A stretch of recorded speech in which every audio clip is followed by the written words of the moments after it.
यहाँ पर हम क्रिस्टलोग्राफी के ऊपर एक और न्यूमेरिकल सॉल्व करने जा रहे हैं। एक अच्छा न्यूमेरिकल है। तो न्यूमेरिकल लिखा हुआ देख सकते हैं, density of potassium which is a BCC structure.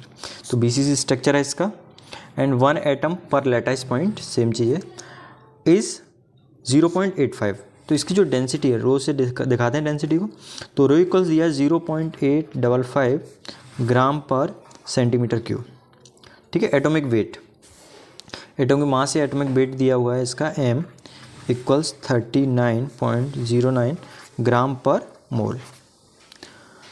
आपको लेटेस्ट पैरामीटर निकालना है और एटॉमिक रेडियस निकालना है। तो सबसे पहले तो क्रिस्टल स्ट्रक्चर में उसकी डेंसिटी निकालने का फॉर्मूला आपको पता होना चाहिए। तो डेंसिटी निकालने का जो फॉर्मूला होता है वो कुछ होता है आपका इस तरह से, number of atom in cell multiplied by atomic mass divided by volume. ये बेसिकली पूरा हो गया। देखो कितने एटम्स हैं और एटॉमिक मास का मतलब एक एटम का मास। ठीक है। तो नंबर ऑफ एटम से मल्टीप्लाई कर दिया जब आपने एटॉमिक मास का, तो टोटल मास हो गया। और डेंसिटी बेसिकली क्या होती है, मास अपॉन वॉल्यूम। ये अपने फ्लूइड मैकेनिक्स से पढ़ा होगा। तो ये हो गया मास और यहाँ पे वॉल्यूम ऑफ यूनिट सेल। थोड़ा सा चीज़ें चेंज है यहाँ पे, इनटू एवोगैड्रो नंबर। ठीक है। तो एवोगैड्रो नंबर ये कांस्टेंट होता है और इसकी वैल्यू होती है 6.02 इंटू 10⁻23। ठीक है। तो इसको हम फर्दर सॉल्व करते हैं। सीधा सा वैल्यू पुट अप करनी है आपको। यहाँ पे ये दिया हुआ है रो की वैल्यू आपको दे रखी कितनी, 0.855। ठीक है। इक्वल्स कितना हो जाएगा, नंबर ऑफ एटम्स। अब बीसीसी बॉडी सेंटर क्यूबिक में नंबर ऑफ एटम्स कितने होते हैं ये आपको पता होना चाहिए, 2 होते हैं। एफसीसी में कितना होता है, 4 होते हैं। Into atomic mass, atomic mass कितना दिया है, 39.09 अपॉन वॉल्यूम। अब वॉल्यूम क्या होगा यूनिट सेल का, वॉल्यूम ऑफ यूनिट सेल, ये इक्वल्स क्या होगा, ए क्यू। ठीक है। जिसमें ए क्या रिप्रेजेंट कर रहा है, लेटेस्ट पैरामीटर। ठीक है। ये होगा ए क्यू। अब यहाँ पे मैं ए क्यू रख देता हूँ इनटू एवोगैड्रो नंबर। तो एवोगैड्रो नंबर की वैल्यू फिक्स होती है, उस वैल्यू को मैं यहाँ पे पुट अप कर देता हूँ। ये वैल्यू आपकी 6.023 इंटू 10⁻23। ठीक है। इसको सॉल्व करते हैं। तो इसको सॉल्व करोगे तो आपको यहाँ से क्या मिलेगा, बेसिकली ए क्यूब इक्वल्स क्या आएगा, इसको मैं इधर भेज दे रहा हूँ, है ना। ये जो क्यूब है इसको इधर भेज दे रहा हूँ और इसको इस तरफ।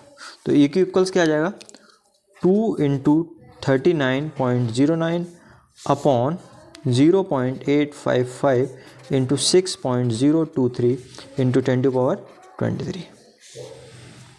ठीक है। तो इसको सॉल्व करते हैं हम। तो ये आ गया आपका 2 इंटू 39.09 डिवाइडेड बाई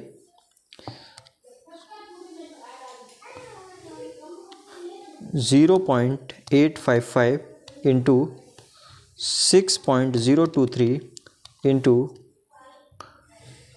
10⁻23। ठीक है। ओके। तो ये आ गया आपका ए क्यू। तो ए क्यू आ गया आपका 1.518 इंटू 10⁻22। अब इसका क्यूब रूट ले लेंगे। तो 1.518 इंटू 10⁻22 और यहाँ पे इसका क्यूब रूट। तो यहाँ पे क्यूब रूट इसका निकालते हैं। देखिए शिफ्ट क्यूब रूट और इसके अंदर लिख देते हैं आंसर। ठीक है। तो यहाँ से ए की वैल्यू आ गई आपकी 5.33 इंटू 10⁻8।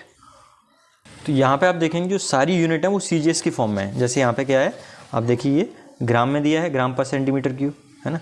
तो ये जो वैल्यू आएगी ए की, ये भी किसके टर्म्स आएगी, सेंटीमीटर के टर्म्स आएगी। अब इसको यदि मैं मीटर के टर्म्स में चेंज करना चाहूँ तो कितना हो जाएगा, ए इक्वल्स 100 से और डिवाइड करना पड़ेगा आपको मीटर के टर्म्स में। तो 5.33 इंटू 10⁻10 तो बढ़ जाएगा ठीक है। तो आप इसको ये भी लिख सकते हो, A इक्वल्स 10⁻⁻10 क्या होता है, एंगस्ट्रॉम होता है। तो ये आ जाएगा आपका A इक्वल्स 5.33 एंगस्ट्रॉम। ठीक है, तो ये आ गया आपका लेटिस पैरामीटर। अब आप रेडियस निकाल सकते हैं। तो इनमें क्या रिलेशन होता है, for BCC body centre cubic, body centre cubic में क्या होता है आपका A इक्वल्स क्या आता है 4/√3R। तो A की वैल्यू कितनी है 5.33, 4/√3 और R। तो R इक्वल्स क्या आ जाएगा 5.33 इंटू √3/4। ये क्रॉस मल्टीप्लाई हो जाएगा।